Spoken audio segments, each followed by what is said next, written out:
ಸ್ನೇಹಿತರೆ, welcome back to Ted with smart money. ನಾವು first ಈಗ ಸ್ಟಾಕ್ ಮಾರ್ಕೆಟ್ ಅಂದ್ರೆ ಏನು ಅಂತ ತಿಳ್ಕೊಳ್ಳೋಣ. ನೆಕ್ಸ್ಟ್ ಸ್ಟೆಪ್ ಅಲ್ಲಿ ಸ್ಟಾಕ್ ಮಾರ್ಕೆಟ್ ಅಲ್ಲಿ ಟ್ರೇಡ್ ಮಾಡಕ್ಕೆ ಏನೆಲ್ಲ ರಿಕ್ವೈರ್ಮೆಂಟ್ಸ್ ಬೇಕಂತ ಡೀಟೇಲ್ ಆಗಿ ತಿಳ್ಕೊಂತ ಹೋಗೋಣ. ನೋಡಿ ಸ್ನೇಹಿತರೆ, ಸ್ಟಾಕ್ ಮಾರ್ಕೆಟ್ ಅಂದ್ರೆ ಫೈನಾನ್ಷಿಯಲ್ ಇನ್ಸ್ಟ್ರೂಮೆಂಟ್ ನ ಟ್ರೇಡ್ ಆಗುವಂತ ಒಂದು ಪ್ಲೇಸ್ ಇದು. ಓಕೆನಾ? ಈಗ ಫಾರ್ ಎಕ್ಸಾಂಪಲ್ ಯಾವ್ದಪ್ಪ ಫೈನಾನ್ಷಿಯಲ್ ಇನ್ಸ್ಟ್ರೂಮೆಂಟ್ಸ್ ಅಂತ ನೀವು ಕೇಳೋದಾದ್ರೆ, ಇಲ್ಲಿ ನಮ್ಗೆ ಶೇರ್ಸ್ ಅಂತ ಬರುತ್ತೆ. ಇದನ್ನ ಶೇರ್ಸ್ ಅಂದ್ರೆ ಈಕ್ವಿಟಿ ಶೇರ್ಸ್ ಅಂತ ಕರಿತೀವಿ.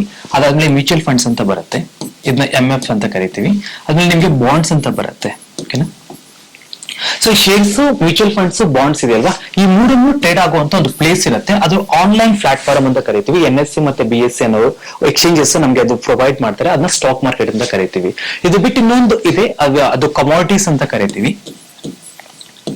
ಸೊ ಈ ಕಮಾಡಿಟೀಸ್ ನ ಟ್ರೇಡ್ ಮಾಡುವಂತ ಒಂದು ಪ್ಲೇಸ್ ಇರುತ್ತೆ, ಅದನ್ನ MCX ಅಂತ ಕರಿತೀವಿ. ಓವರ್ ಆಲ್ ಫೈನಾನ್ಷಿಯಲ್ ಇನ್ಸ್ಟ್ರೂಮೆಂಟ್ಸ್, ಅದೇ ಶೇರ್ಸ್, ಮ್ಯೂಚುವಲ್ ಫಂಡ್ಸ್, ಬಾಂಡ್ಸ್, ಒಂದು